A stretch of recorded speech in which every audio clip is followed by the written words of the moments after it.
أعوذ بالله السميع العليم من الشيطان اللعين الرجيم بسم الله الرحمن الرحيم وبه نستعين لا حول ولا قوة إلا بالله العلي العظيم والحمد لله رب العالمين والصلاة والسلام على أشرف الأنبياء والمرسلين خاتم النبيين شفيع المذنبين رحمة للعالمين سيدنا ونبينا أبي القاسم المصطفى محمد اللهم صل على محمد وآل محمد وعجل فرجهم ثم الصلاة والسلام والتحية والإكرام على أهل بيته الطيبين الطاهرين المعصومين المظلومين ولعنة الله على أعدائهم أجمعين من الأولين والآخرين إلى قيام يوم الدين صلوات على محمد وآل محمد.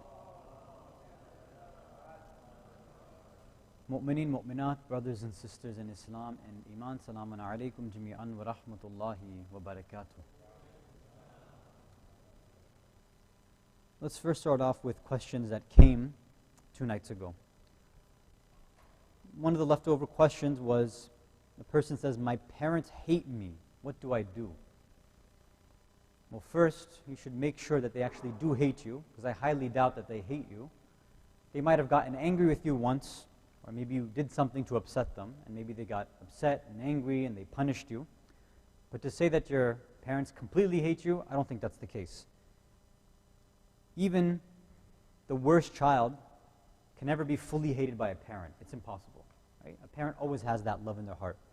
So I'd ask, and I'd advise whoever sent this question in, if you really do feel that your parents hate you, you maybe have a few options here. One is, you should just go and talk to them and say that, this is how you feel. I feel like you guys hate me. Why is it? Did I do something? And see if you can fix the situation.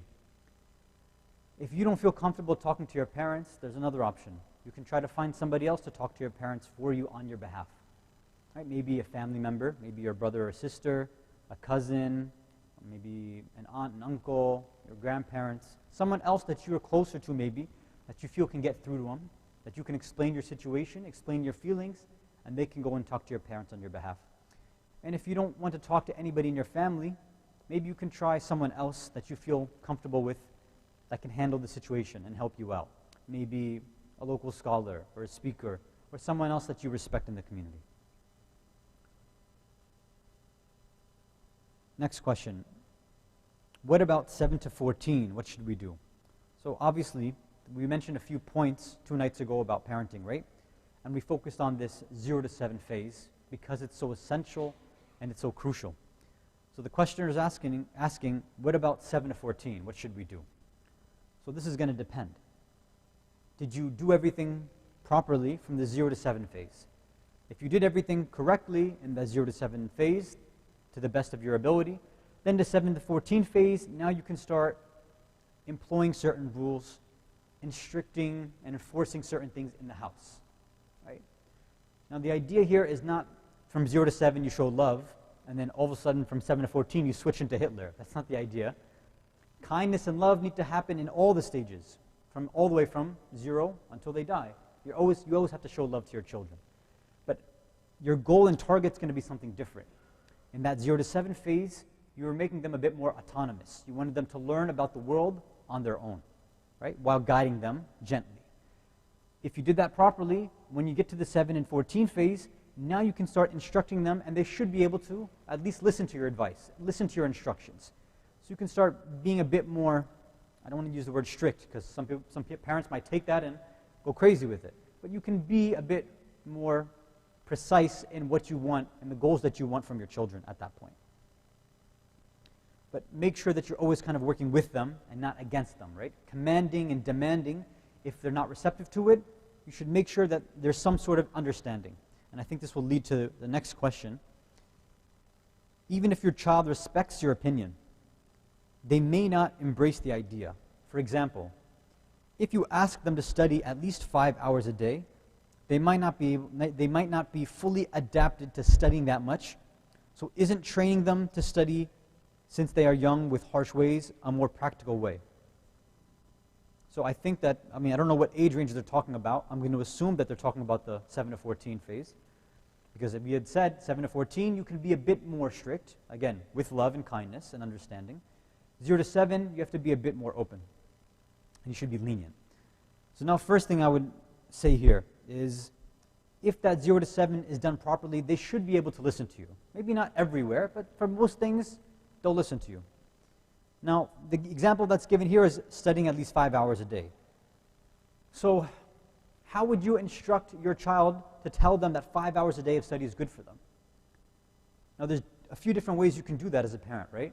One way is to say, hey Ali, hey Fatima, I want you to study 5 hours a day. I know better than you. You have to do it. If you don't, you're going to get punished. That's one way. And they typically won't listen to you. Or even if they do, they're going to harbor resentment towards you, definitely. There's another way saying, listen, do you want to succeed?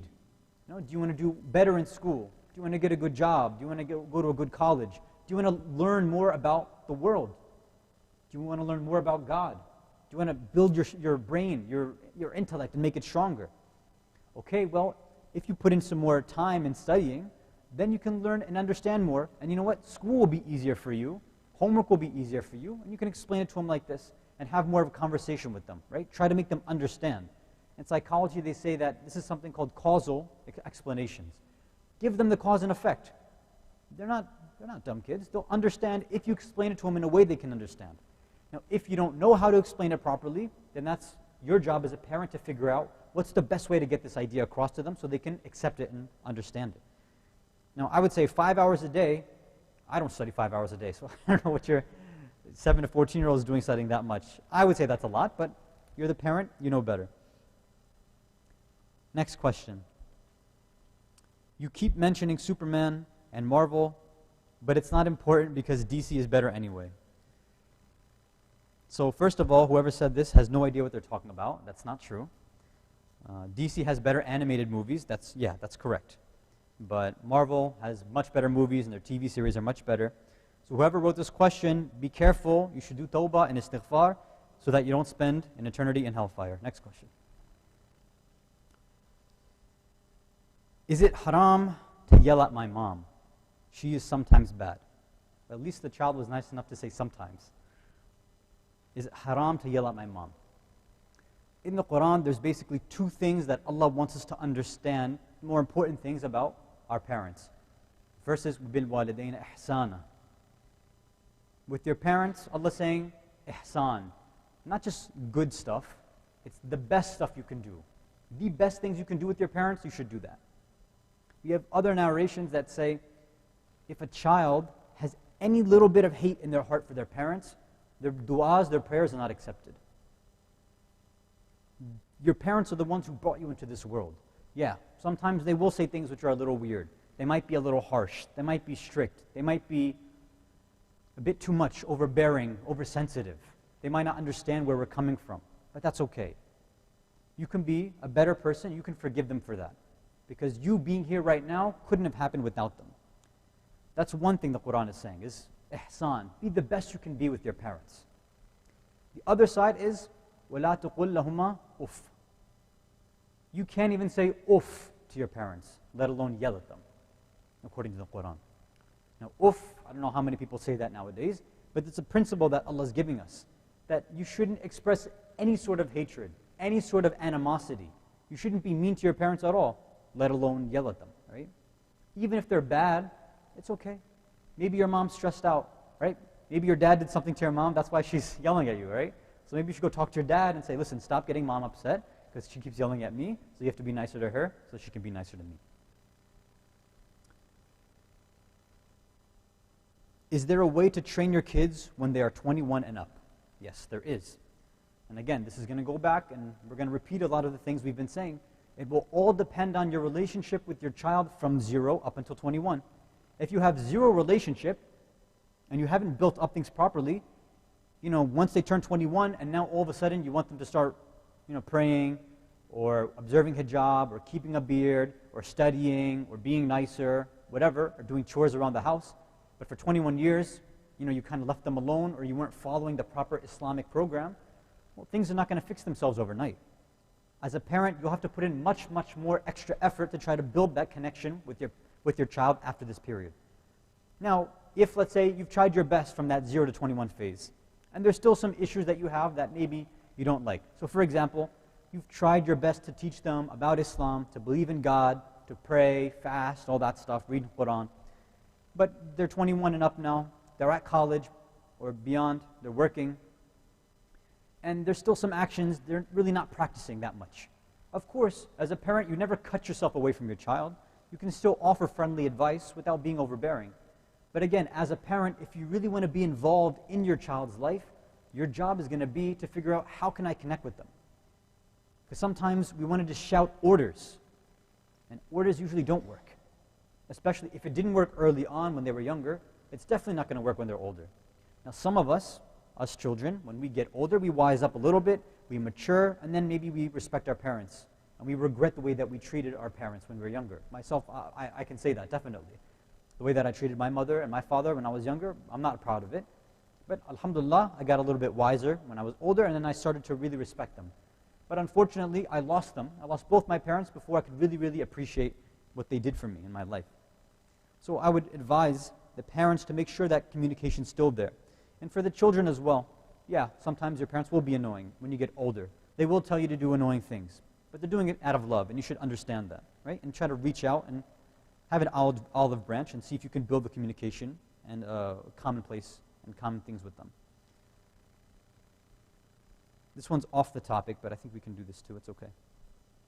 How important is respecting your wife in Islam? Very.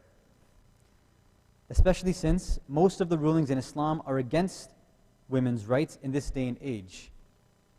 I don't know if I agree with that, but okay. You can't leave, for the example that the questioner gives, i.e. you can't leave the house without the husband's permission. You can't disobey him, in quotes. Likewise, what are the rules for the husband as far as disobeying his wife?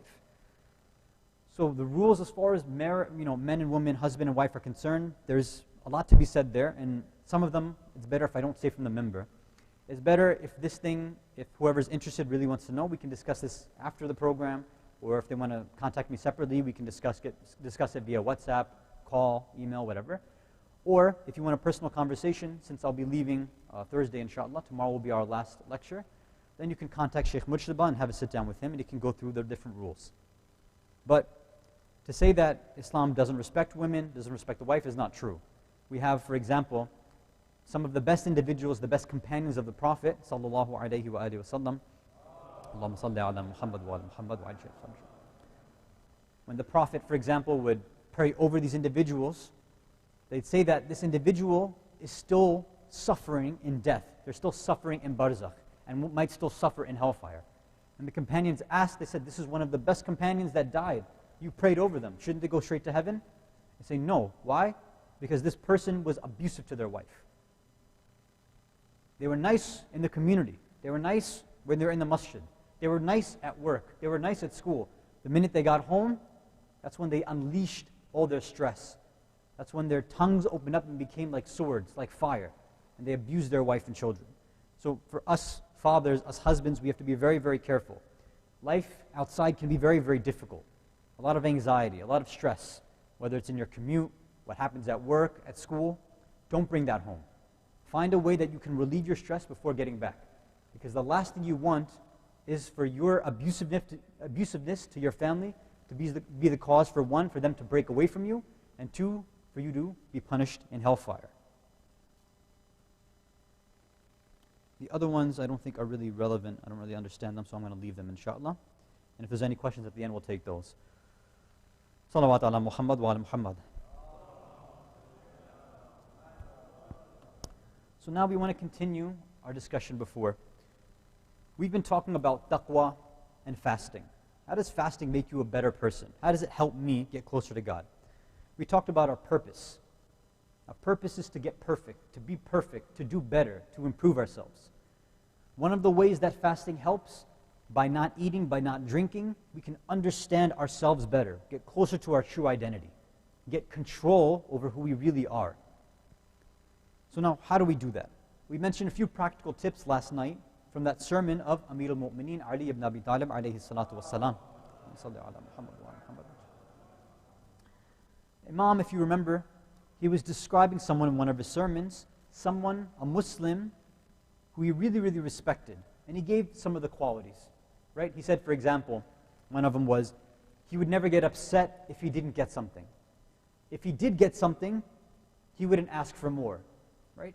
So he wasn't engrossed with, he wasn't enslaved by and in love with the dunya. If he got something, great, alhamdulillah. If he didn't get it, alhamdulillah. He wouldn't ask for more. He wouldn't be a slave to this world, this dimension. He was mostly silent, right? Instead of being so talkative and sharing everything with other people, social media, etc., mostly being quiet. Reserving your thoughts sometimes is better. Controlling your stomach, right? Watching what you eat, especially in the month of Ramadan. And the last thing that we had mentioned, which was the most important point, was that when this individual, and now this is our advice for us, right? Whenever you have a choice between two things, this individual, this person that the Imam is saying was azim and great in his eyes, this person, whenever he had a choice between two different paths, he first looked into himself. He thought to himself, said, which one of these do I like more? Do I want more? Which one of these is closer to my heart, to my desire, to the animalistic self, to my lower self? And then he chose the opposite. He went against that. And that's how he was able to increase himself, to do better, to be better, and to be praised by the Imam. That's not an easy thing. This person has to be great to be praised by Imam Ali alayhi salam, right? So now, how do we fight against these ideas in our head? What do we have to do to first figure out what's going on in our brains? And how do we use that to get more control in our lives? Salawat ala Muhammad wa ala Muhammad.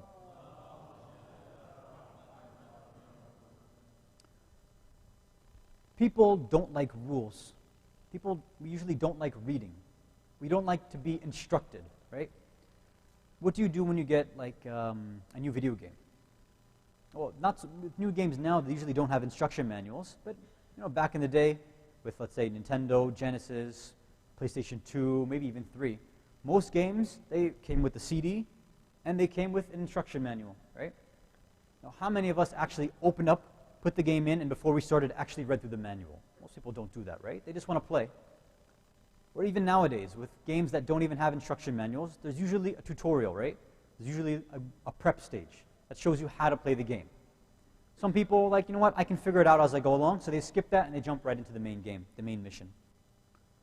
Or another thing, let's say you buy a new board game, right? Like Monopoly, Risk, Taboo, something like that.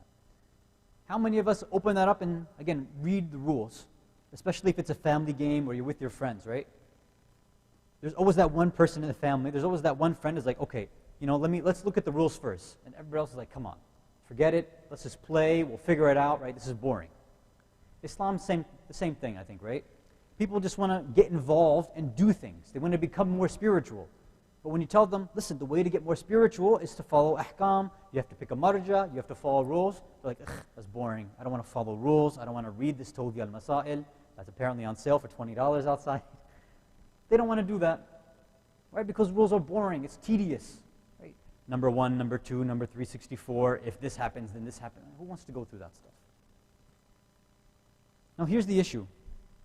Let's say you were to get something really, really, really expensive and really, really complicated, like a brand new piece of technology. Now, there might be a few functions that you get. For example, a new phone, right? Now, basic functions you probably get. Okay, I know how to make calls. I know how to text, right? I can go on the internet. I know the basic functions on my own. I can figure out settings, getting to the apps. Those things are there. But nowadays, these phones are coming out with more and more features, and unless you actually Google it, or unless you look at the manual, you'll never know it. And sometimes you'll ask somebody, and you'll mention a certain feature that they'll have, like, hey, did you know that your phone has a 3D camera feature, or has this feature, or whatever? Like, no, I had no idea. And they might have had the phone for 1, 2, 3 years. Why don't they know? Because they never bothered to check the manual. They never bothered to read up on it. Now, what is more complicated? What is more technical? What is more advanced than our brain? Nothing. They say, what those in the tech industry say is, no matter how far we get, no matter how much advancement we achieve, we can never, ever, ever match this supercomputer that's in our brains, that's in our heads.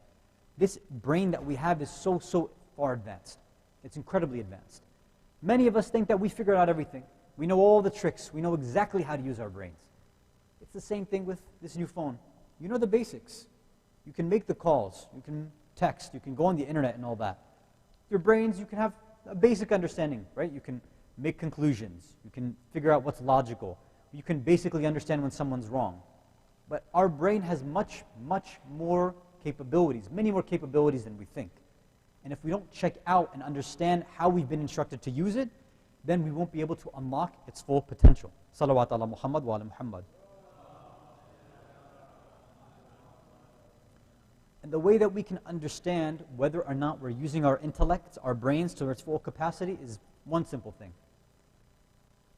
Am I sinning? If you're sinning, then you're going against your intellect. You're not using it to its full capacity. Look at Al-Kafi, the first book, right? The book of Aql and Jahl, of intellect and ignorance. There's so many narrations that are listed there, right? Which talk about the power of the intellect, signs of being intellectual. And one of the things that Imam says, the Imams are saying over there, the Prophet says, is a sign of somebody who's truly intellectual and smart, is that they never disobey God. Right? Because if you know, we went through the rational proofs, remember? Okay, God is there, He created us, He's just, He sends down laws for our benefit, right? It's all good, all merciful, and everything He does is so that we can get perfection, we can go to heaven. So if you mention something and I don't do it, that's me being dumb, isn't it? If somebody says, listen, if you do this, 1, 2, 3, X, Y, Z, follow these rules, you get to go to heaven. I say, no thanks, I'd rather go to hell. You'd obviously call that person dumb. You'd call him stupid. Like, that's a dumb choice you've made, right? So the Imams highlight this in their narrations. What they say on the other side is, okay, now how do you actually figure out what to do with your brain? How do you make sure that you're not regretful for what you do? How do you actually get control of your mind so you make proper intellectual decisions? So we'll go through a few narrations to understand this point, and then we'll stop, and then we'll continue tomorrow night, inshallah. The first one is from Amir al-Mu'mineen Ali ibn Abi Talib alayhi salatu wassalam. Allahumma salli ala Muhammad wa ala Muhammad. He says, التدبير قبل العمل يؤمنك من الندم. If you think, reflect deeply about what you do before you do it, right? Think before you act. This will protect you and prevent you from becoming regretful later on. How many times are we so quick to make a decision, right? Whether it's at work, business, school, sometimes even regarding issues in our masjid. We make a quick decision, but without thinking it through all the way. What are the consequences? How should I organize things? What should I do to make sure I'm not regretful afterwards, right?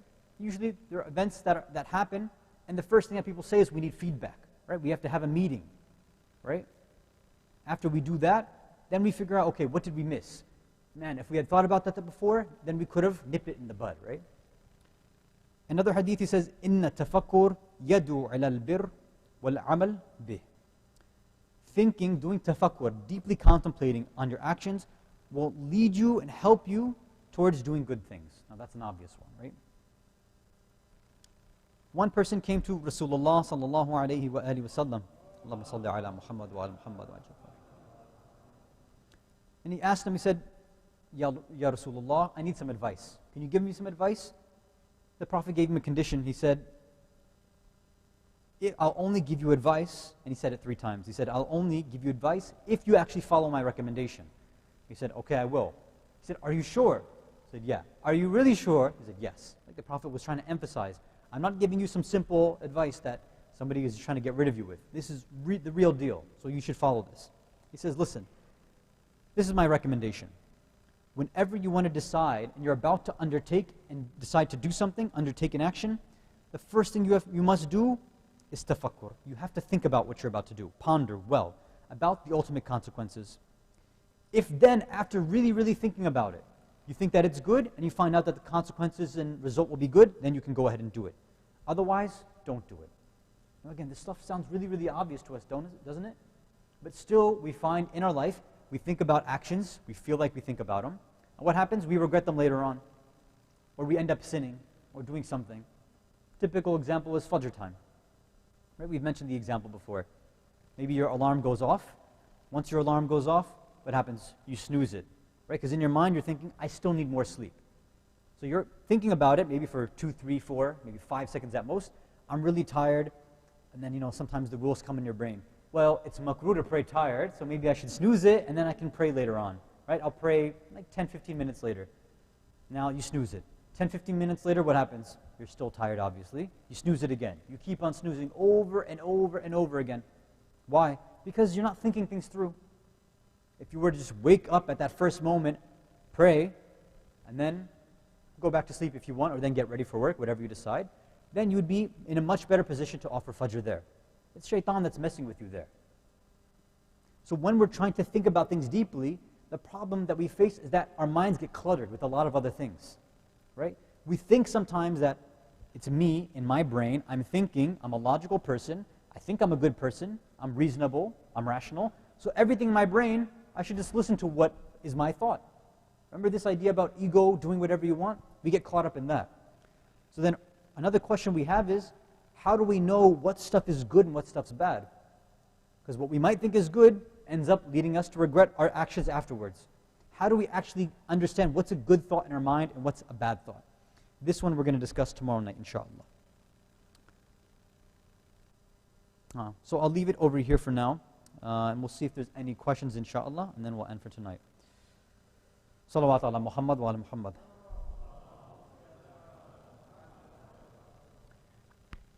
If someone, God forbid, missed the 0 to 7 phase and did not, thank you very much for moving the moon, did not do everything due to lack of knowledge, how do they begin the 7 to 14 phase? Practical tips. Okay, that's really good. So some have asked privately. So there's a few different things. I'll give one today. One is going to be about how you actually make this transition and how your relationship is now going to start with your child. So let's just say, for example, from 0 to 7, you didn't follow those tips properly, you were strict with your child, you were overly harsh. Maybe now you should show your child and tell them that, listen, what I did when you were younger, I made a mistake, and I'm sorry. I shouldn't have done that. For the parents who are here, how many times have you apologized to your child? If you have to take a second to think about it, then there's a problem there. How many times have you said sorry to something for your child? Even the 0 to 7 phase. You want to change their diaper, they start crying, you should still be apologizing to them, right? Because you're going against their will. Obviously, you're doing it for their benefit, but you should still be apologetic. They should know that you're looking for their best interest. So now, 7 to 14 phase. They've been raised in a way which was not ideal. So what should you start to do? You should start to say, listen, I didn't do things the right way. It's my fault. I didn't study. I didn't research. I didn't go out and ask questions. I apologize. But now, I want to try to do things the right way. Can we work together? Right? Can we try to have a better relationship? Can we do X, Y, Z? Things like this. If you can try to start and solidify a good relationship from that 7 to 14 phase, it's very, very possible, right at that first point, at 7. At that year 7, that maybe your child might make up for all the 0 to 7 problems, right? They might see that true love, compassion, humility, and sincerity in what you're saying, right? Because they'll see beyond your words, they'll look to your heart, and they say, okay, my parents are really trying to do what's good for me. And then you might be able to start slowly building a better relationship. Which sermon of Imam Ali alayhi salam did you mention? Thank you. I think they're asking the question about the one that we talked about yesterday, right? About talking about the individual. I'll have to double check the number and I'll mention it tomorrow. I think it was 293. I checked my iPad, but I shut it off, so sorry. What is the point of fasting if it often makes people get angry at others because they don't have food?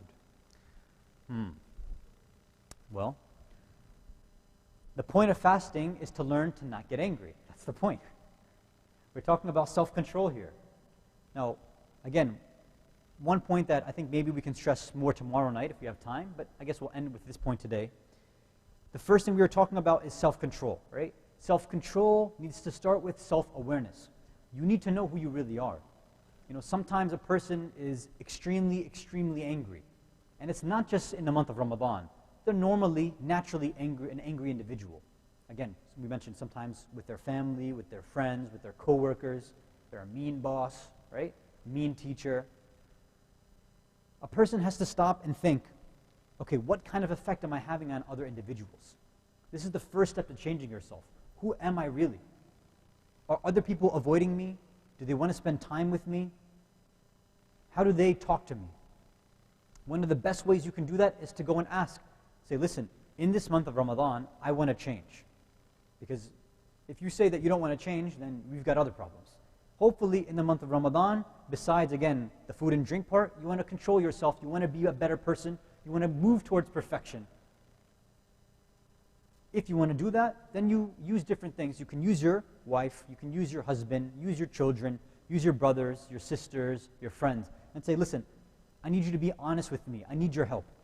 I might not be able to understand deep down who I really am. Can you tell me, what do you think are some of my qualities that I need to work on?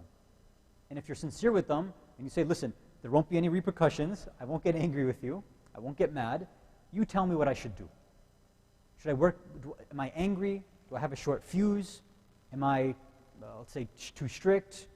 Am I not generous enough? Am I too stingy? What are the qualities I have to work on? And now when they tell you, make that your job, make that your goal in the month of Ramadan. We're only halfway there, there's so much more we can work on, right? We have more than half left, and especially when Laylatul Qadr comes. Those 3 nights are when they say you can rewrite your whole destiny. So even if you are, quote unquote, naturally an angry person, if you truly in this month realize that, okay, I want to work on something, God, I need your help. I need your tawfiq and your power to make me understand what my problem is and how to fix it. On Laylatul Qadr, Allah can rewrite the next year for you. And you can completely be a different person. And I'll give you a practical tip for something like this as well. So besides asking the individual, because sometimes what happens is you may not agree with them. I've seen that because sometimes if somebody's stubborn, which is a lot of our kind of issues, right? We're egotistical and stubborn. Let's say someone tells you, listen, I feel like you're an angry person. Now deep down, you might say, well, I don't agree. Well, it's going to be a problem, but fine. Even if you don't agree with what they're saying, at least acknowledge that you're making somebody that you care about, a friend, family member, community member, whoever it is, you're making them feel like you're coming off angry. Shouldn't you at least change that? Shouldn't you think, okay, I don't want somebody to think that I'm coming off as angry. Even if I don't really think I am, there must be something that I'm saying. Maybe my tone, maybe my volume. I don't know what it is. Maybe I should figure out how to communicate better. Right? Humble yourself a little bit and see if you can change it. And you don't have to necessarily agree. And then you see, just by these practical ideas and trying to change the way you speak and the way that you interact, and accepting maybe that person could be right, then inshallah you can have a more successful spiritual month of Ramadan. And the last thing I would advise before we end tonight is you have another opportunity which I believe is happening from June 8th to 10th. Right? I'tikaf is an opportunity which not everyone gets. Not every center has. You have a masjid here. You can utilize that. This is a chance for you to break away from the dunya, to break away from the material world. You put your phone away, right? Well, I think that's probably too much for some people, right? But if you're going to bring technology, set limits for yourself, right? Okay, when I'm doing i'tikaf, these are some goals that I have in mind. Right? Sit there and contemplate. Read more Quran. Read verses which talk about spiritual diseases. Find lectures that will talk about anger. Find, online help. Whatever you can do and use that i'tikaf. Because honestly, if somebody says you should just be reading du'as and ziyarat and Quran for the whole i'tikaf, let's be honest, you guys probably won't do it, right? It's a bit too much for most people if you're not trained to read that much. If you're not trained to do that much ibadat. So be more practical about it. Download an audiobook. Listen to that, every once in a while. Make a certain goal that, okay, during i'tikaf, I'll try to work on specific verses with tafsir so I can understand a meaning, specifically related to an issue that I might have in my life. So for example, if let's say one of the youth, if you have an issue with your parents, look into the tafsir and look at issues and lectures regarding how to deal with your parents. Right? It might be beneficial for you. We'll end there. وآخر دعوان أن الحمد لله رب العالمين وصلى الله على سيدنا محمد وعلى أهل بيته الطيبين الطاهرين.